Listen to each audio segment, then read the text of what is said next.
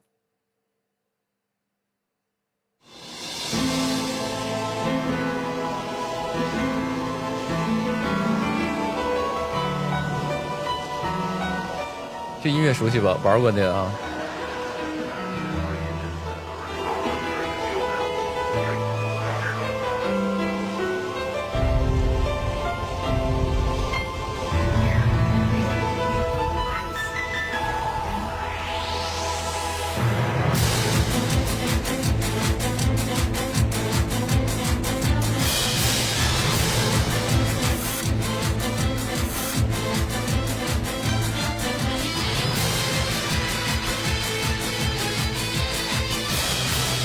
《一梦江湖》下载过，玩了一阵，但是后来不玩了啊。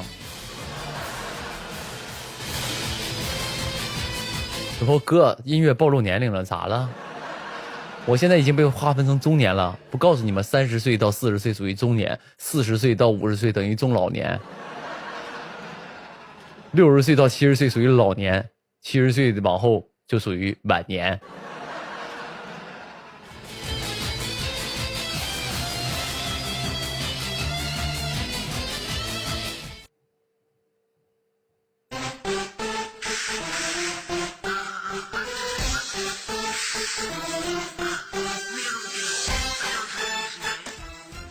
走心呢。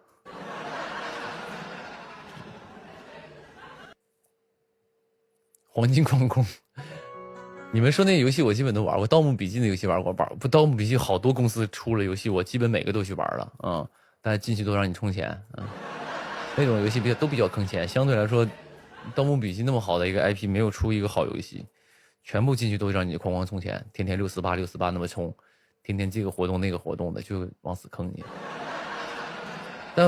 但反而有的时候我是爱玩那种游戏的，原因是啥呢？原因是你不用思考。纪念碑谷我没玩，但我看过，但是我没玩啊。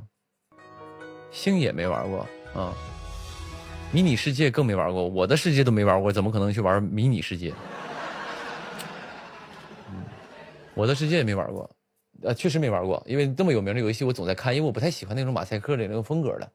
我确实对有一些东西是有风格性的一个，就马赛克的这种3D 的这种我是不太行的，啊，就像大家都跟我说海贼王好看，我也认为它好看，但是我从来没有看过海贼王，因为什么？因为那个时候我是在看火影忍者和那个死神，你们知道吗？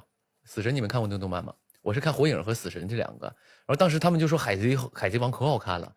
然后呢，我就想说，那我去看看吧。结果我刚一看他们在看的时候，就是它是很好看的，我相信也是很多人喜欢。但是我当时的给我的印象是，我不喜欢它的画风，就是它不是那种帅的那种画风，它是那种你说胳膊可以伸长什么这种的，就它的画风当年我是不是太喜欢的，所以导致我到后面我也一直没有看海贼王，啊。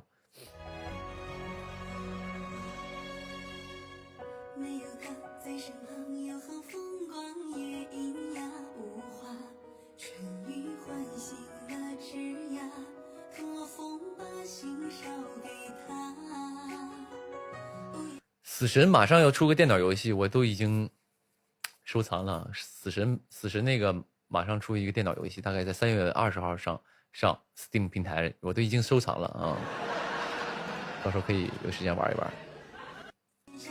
对，我看的比较多，就是看的比较专的，就是火影、死神，还有那个柯南。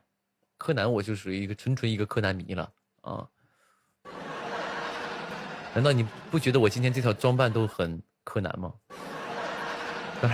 当然也可以说是别的了啊。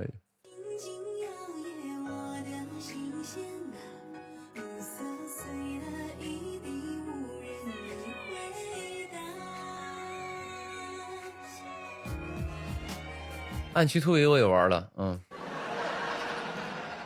咒术回战，有朋友说咒术回战，我没看过，但是我知道那个动漫啊。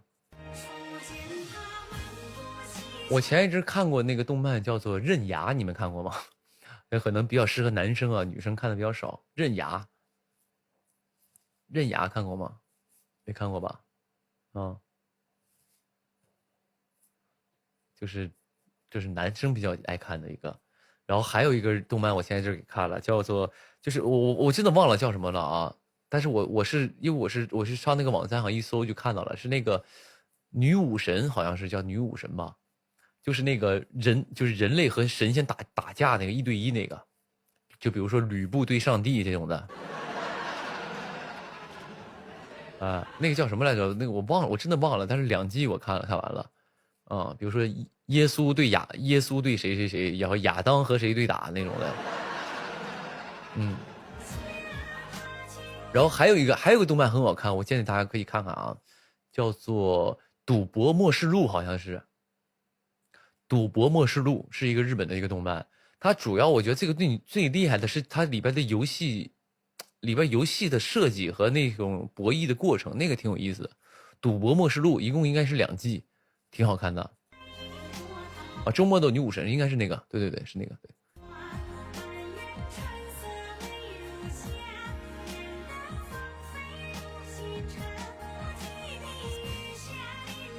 赌博默示录后来都拍成电影了吗？后来不是吗？还是先有电影的？就是讲有一个类似那种水果机，叫做深渊，还是叫什么？是叫沼泽还是叫深渊？我忘了。然后就是打钢珠，然后最后能赢得总奖金那个有个日本电影好像也是那个，我不知道你们看没看过，反正你就看那个动漫就行了啊，叫《赌博默示录》。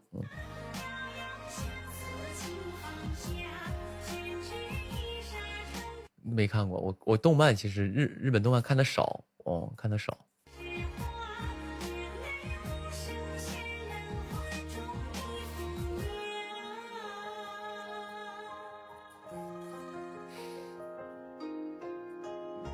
4课5、6、7看过吗？我知道那个，但是我没看过，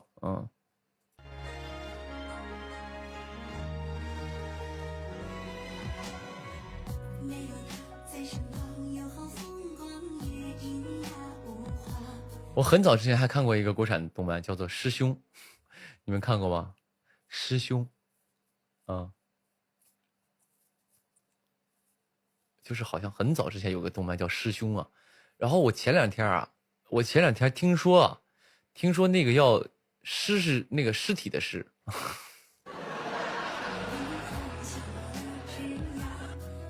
尸体的尸，师兄就是讲就是一个这个丧尸病毒爆发了啊，丧尸病毒爆发了，然后他在家醒过来，然后一发现全城的人都是那个丧尸了，然后那个丧尸还有意识，还好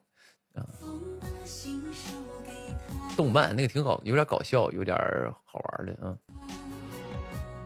对，当时挺火的。我前两天我听说啊，这个丧尸不是丧尸，这个师兄要影视化了，说这个要改编成这个电视剧了啊。我当时在想，哎，如果能找我演还挺好的，因为毕竟是我看过的。但我后来又一想，能过审吗？这种题材能过审吗？应该过不了审吧。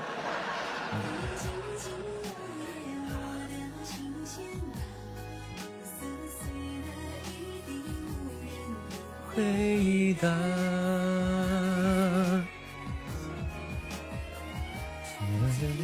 漫步溪桥下。不是，刚才有朋友问说迪丽热巴去开推3吗？就是我想说一件事啊，就虽然我们是朋友，但是这个朋友之间我也不能透露他的行程。你这样子，你去他工作室底下去问好不好？你上那个迪丽热巴工作室底下去问，你说他去吗？啊，我听说是去啊，但是我不敢给你准信儿啊，我确实不是他这边的这个工作人员啊。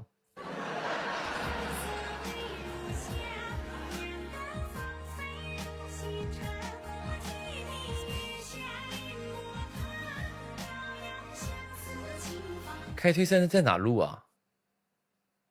好像是在长沙，然后还有个地方应该是泉州，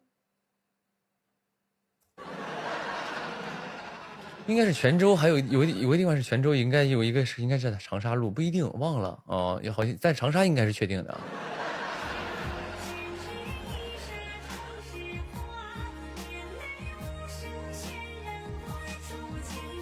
刚有个朋友在那刷屏说给我看呆米，你说你这种人大过年的，你说你看想看呆米，你就是想看呆米，你公屏上哐哐一顿刷大感叹号，整的像你那种疯狂，就是我为呆米已经不行，给我看呆米，就是你这已经这种声音了，都已经进来五风六号的在那嗷嗷乱喊，我要看呆米，我看呆，你早点进来直播，你知道呆米没在家了呀？你整像挺关心呆米，我一开播你要看呆米，不该最开始就进来守着吗？啊，五风六号，我要下播了，我要看呆米。你前面直播，你但凡你看一点，你但凡跟一点，你就知道今天呆米不在家呀。你整的像那种，哎呀，哎，呆米爱的疯狂，已经在我直播间无风六号在那喊了，我讨厌你的妈！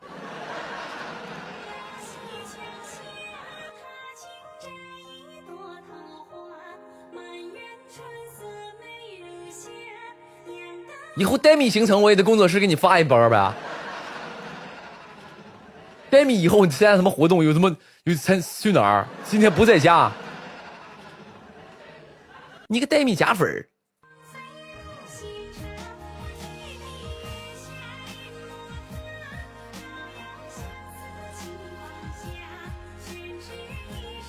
有种感觉就是我们在那聊的好好的，我们就在那聊好好，刚才从聊游戏又聊到什么动漫，聊的挺好的，我们就年轻人聊聊这种就是青年人聊的话题。我们聊聊好好，你非得嗷一嗓子，我要看呆米，你就是人家秋雅结婚，你在那又蹦又跳的，你有那个感觉，你有点儿。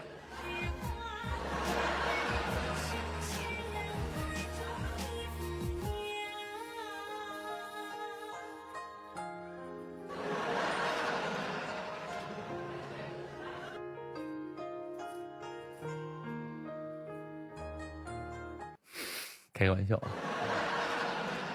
故意演出一种人格来，开玩笑。对，因为刚才有点荡啊，刚才有朋友可能是对这个动漫也好，游戏也好，他不是特别感兴趣，所以就没得聊太多。接下来咱们聊这个中国传统文化，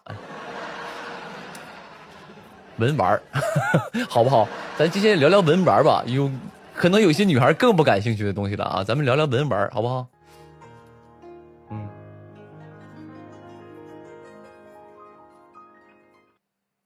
我呆米2月行程，一共3次洗澡，啊就比如说2月4号洗澡，2月10号洗澡，1周1洗。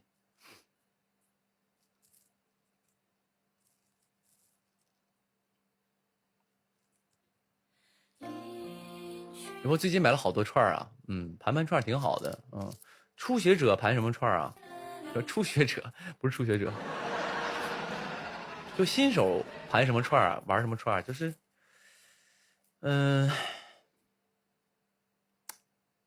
我也不是什么专业文玩博主啊。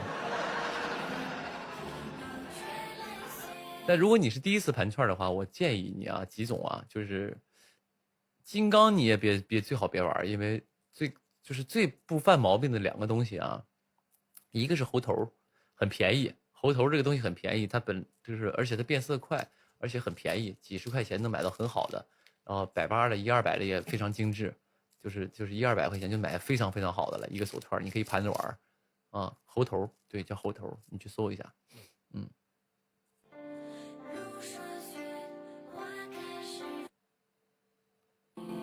怎么写？就刚才那2个字，猴头啊，猴子的猴，猴头。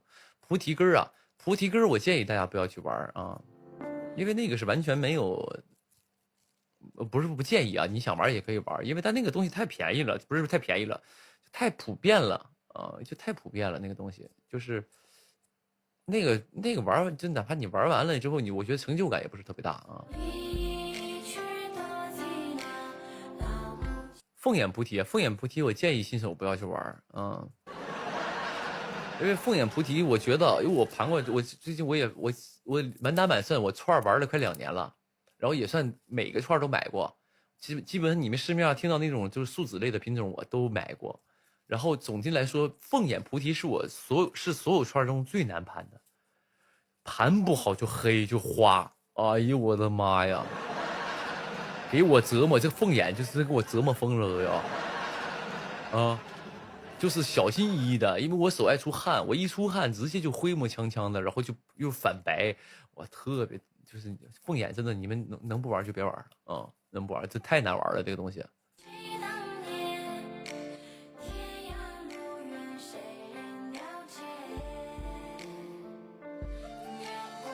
百香子啊，百香子我也不建议各位玩，因为百香子这个东西啊，其实它整个它价钱很贵，它就是很贵，往上稍微规整一点一串百香子都得3、4千块钱一串啊，稍微规整一点3、4千买一串百香子，我觉得有点贵。对于我来说，就是我觉得它有点太贵，百香太贵了。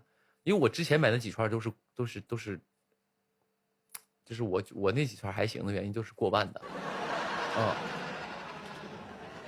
但是如果是你像新手，你刚一入手，你买个那么贵的串我觉得真没必要。百香子我也不建议大家太玩，为什么呢？因为那个东西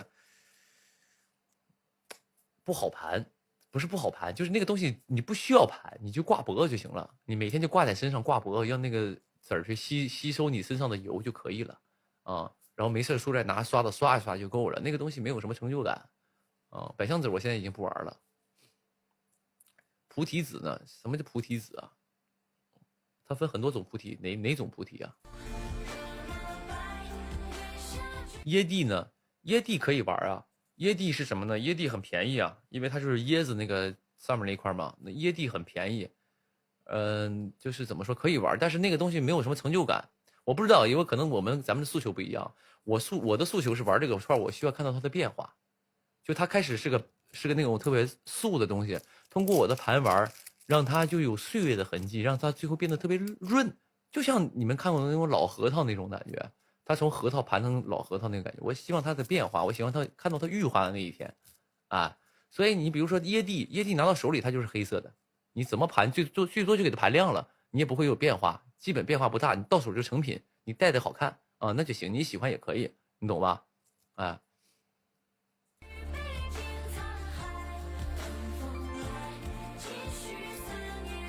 星月啊，星月是没问题的，肯定是适合所有人的。星月菩提是适合所有人的，那个随便玩，而且那个新手我还比较建议说买星月。你买一条星月，就是也别太贵，当然也别太便宜了。你买一条就是别太贵的，你就那个条星月可以陪伴你一生一世那种感觉啊，你就一直玩了一条就行了。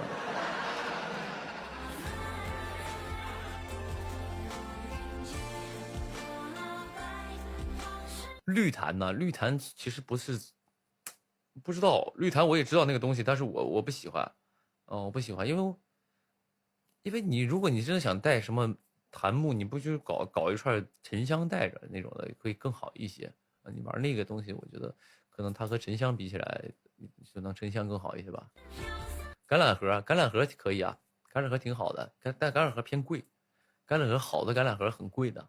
哦，就是当然我说我现在说的都是用新手的，如果你家就有矿，趁矿有钱，你就买，啊，橄榄核是什么东西啊？橄榄核不贵啊，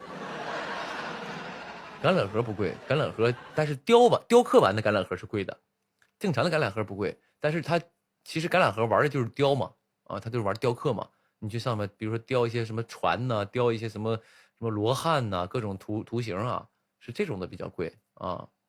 橄榄核是可以玩的，但是它是雕刻，当然也分工啊，有些大师的工会贵一点吧。对，核尖比较贵，我以为他说的核尖呢，核尖会贵一些，而且核尖尺寸越大越贵。有朋友说宁哥，要不分一下男女专场的一个男女粉丝的专场吧？我现在聊的所有东西啊，你以为是男性比较喜欢的，对不对？但其实都是咱家一些女孩，我看咱家很多粉丝串盘的比我好，他串盘的比我好，他那串一看给我一看，我看油巴锃亮的，传的比我好，啊，挺好的。咱家很多女生就也喜欢那个盘串的啊。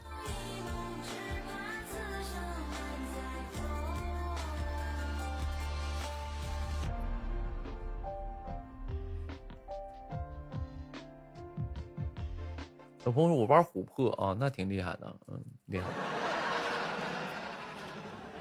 这是我手上是金刚啊，金刚菩提，就比较常见的，这个是老树王的一个品种。就是金刚也分几个品种嘛，老树王、平系，还有这个一代龙算一个吧，然后还有那个梅花啊，就这么几个。我这个是老树王啊，这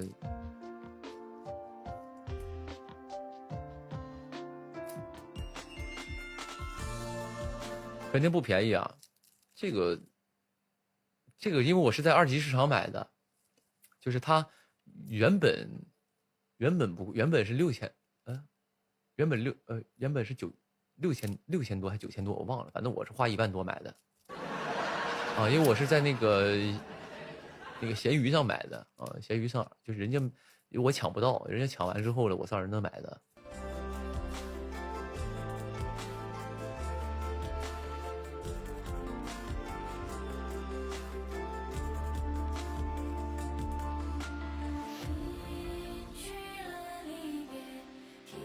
有朋友说被骗了呀，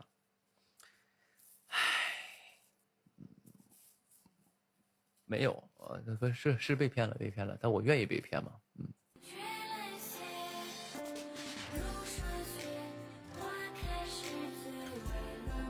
有朋友1万多我买黄金了呀，好的，那你就买黄金去呗。这东西就是你不能啥东西都拿金钱来衡量，啥东西都拿金钱衡量，那你每天吃馒头得了呗。你每天去超市买5个馒头，你1天也够了，那你为什么要吃菜呢？对吧？不是这么个道理吗？你吃馒头能不能吃饱？你也饿不死，那把钱攒起来呗。比如说你炒了，你在家今天给自己炒了一个这个尖椒豆腐皮儿，或者是辣椒炒肉，炒完之后你朋友进一见说，看你说辣椒炒肉成本得10块钱吧，有的10块钱我存起来了，我买个金豆了。这是能比的东西吗？这跟这个东西比不了。你啥东西都有那个钱买什么黄金的，你全都是，你就是显得你有金钱意识啊。金钱意识的同时，你不得有生活品质吗？你得做你喜欢做的事儿吗？那否则你活着的意义就是为了攒钱。你来到这个世界就是为了工作，你来到这个世界就是为了工作吗？这句话是常常我问我自己的。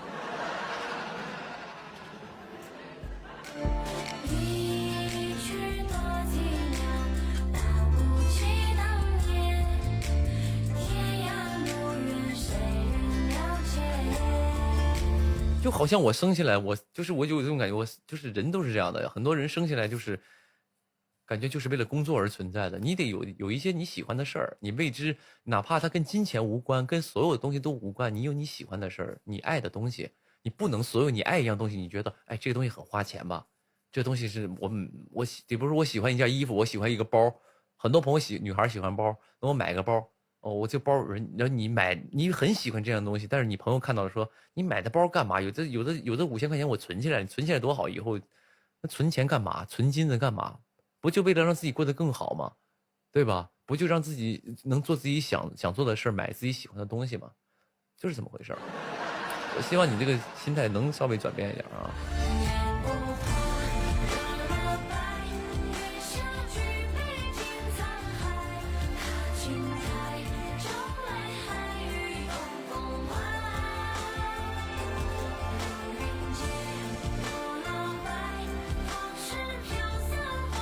真的，我朋友们，我就是有朋友说的很对，钱花出去才是自己的，你存在那儿，它永远是，就是，也不是说鼓励大家去消费啊，就是你存在那儿，它永远都是钱，它永远就是数字。但你花出去，比如说今天买了一盒蜜饯，你哐哐吃了，这个钱才属于你，你懂吗？你哐哐你想吃蜜饯，我就买了。今天我想喝饮料，我就买瓶饮料，这钱花出去了才是我的，否则你存在那儿，它就是数字，懂吗？所以喜欢什么真的买，但是我们不是说提倡说，就是瞎买东西或者是铺张浪费，那不存在。就是你喜欢，你想做这件事，你想买你就买，就跟上次有个朋友说什么有一个什么东西他永远买不起，那跟他没关系，你能买得起，看你想不想买。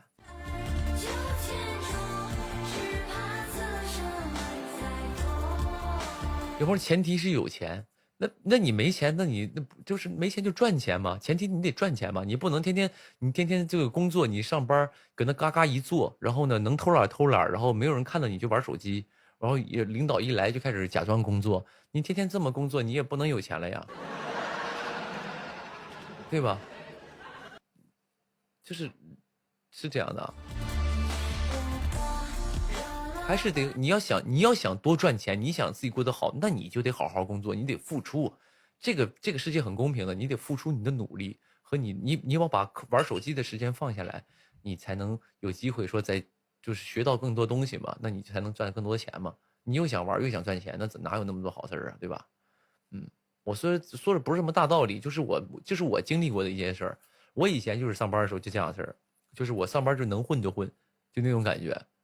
但是后来你混的，我以前是做服务生的啊，做服务员的，就是他会有一种什么感觉呢？就是你接待每一桌客人，你卖一瓶酒，你就有一瓶的提成。比如说我卖这瓶酒，这瓶酒是300块钱，我推销给了这个人，我就能获得50块钱的提成。开始的时候我就不屑于这个，我就觉得跟人叭叭叭叭说这个说那个没有意义。我说什么说，我就干个活，我这个上班我也挺辛苦的，我还跟他说那个，我就这个心态。结果到了月底开工资的时候，人开5、6千，我开1、2千，你知道那个心情吗？但那个时候我不会说，哎呀，人家有钱呢，哎呀，那是我从来不会做这件事儿。有很多人喜欢做这件事儿，我从来不做。于是我第2个月我也开始宣传，我也开始推销，那后面就赚的就比较多了嘛。所以人就是这样子，你要想要付出，你要想要赚的更多，你就得付出更多的努力，你需要更多的辛苦，就是这么回事儿。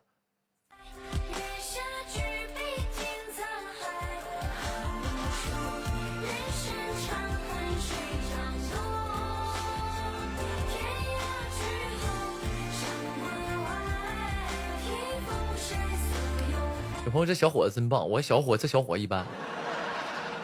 只是说我真的是朋友们，我可能比在场很多人都经历过更加底层的生活啊，就比在场更多的朋友，就很多朋友你们上学也好，上班也好，你可能都没有经历过我经历的那些事儿啊，我可能过得比你惨的多得多，是你想象不到的，所以我是见过那些东西，所以我更能体会这一切啊。有很多朋友说出生之后爸妈就很幸福，家庭幸福，然后家里上学什么的要什么给也不能说要什么买什么，就正常家庭嘛，对吧？就正常家庭呗。我连这个水平都达不到，你懂吗？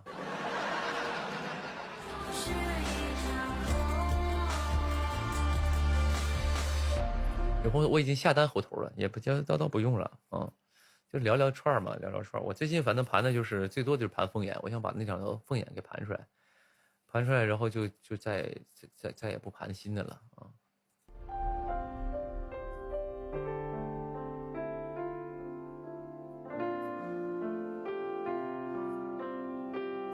我说老大看不看小说？我确实不太看，我就是那种我跟你说，为什么我学习不好？就是我一看到书本上的文字，我就困。我只要朋友们，我这个人从来不会失眠，为什么？只要我打开一本书，看2行，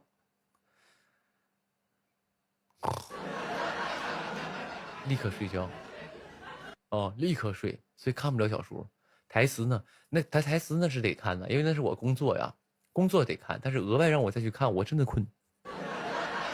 我通常获取知识的地方都是从视频或者是声音来获取，而且我看那个剧本，我也有自己的方法。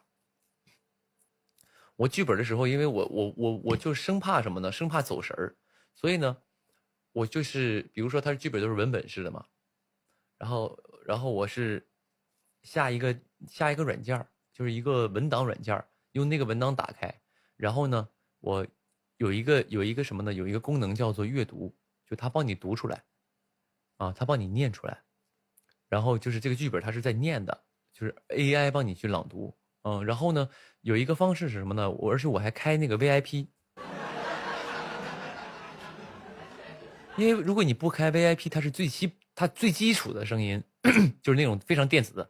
今天他告诉他这个东西要这么做，他是走过来走过去，他是这种的，就是那种。然后呢，我就开那种 VIP 之后呢，它就会有点那种 AI 了，然后有一些好听的人声了，他就是今天他告诉他这件事儿。要走过去，他就会有一些情感了，所以呢，所以我看剧本的时候是同时那边念着，但是我要看着文字，就是我看着剧本，但有人帮我念，啊，它这个是让自己更加能集中，且可以提速的，因为它可以1.5倍速、2倍速的去看这个剧本，这是我的工作方法啊，我教给你们啊。你们现场有演员的，如果可以就是看剧本的话，可以用我这个方式，会看得比较快，而且不会分神啊。是真的，是真的，因为什么呢？因为你们可能，你们应该发现，就是你自己看书的时候，你看书的时候，其实啊，你脑子里有一个声音在念这个书。你不信试一下，你看书的时候，其实你脑袋里有一个声音在念这个文字。比如说啊，刘宇宁好帅，刘宇宁真的好帅。你哪怕看到这几个文字的时候，你脑海里你其实有人在帮你念，是你自己的脑子在念，是有一个声音的。是你能听到的，啊，所以呢，我属于什么呢？我属于就是我不念了，有人帮我念，但我看着这个文字，我会更加的投入到这个文字当中，啊，否则你自己又念，你要看又要想，就会分一层东西出去啊，所以就这一个方法挺好的。包括你们在学习当中想要看一个长的东西，你也可以用这个方式啊，你叫别人帮你念，但是你不要就是把这个放边上了啊。你不要把这个文字就放边上了，光听也容易出去。所以呢，你要看着什么呢？你就看着这个文字，然后这样放松的状态，看着文字，它念到哪儿你就看到哪儿，有人帮你念，这个方式是非常好的啊，而且学习很快的。行了，朋友们，差不多了啊。大过年的啊，大过年差不多了。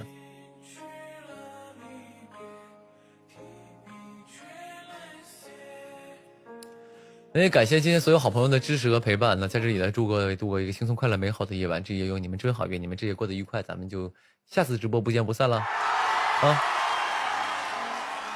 如果过两天有时间的话，会再给你们播的，好不好？然后我去把我的原计划给你们透露的计划实现它。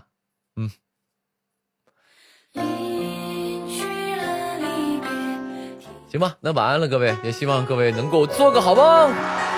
过年好，再次给大家拜年，拜拜。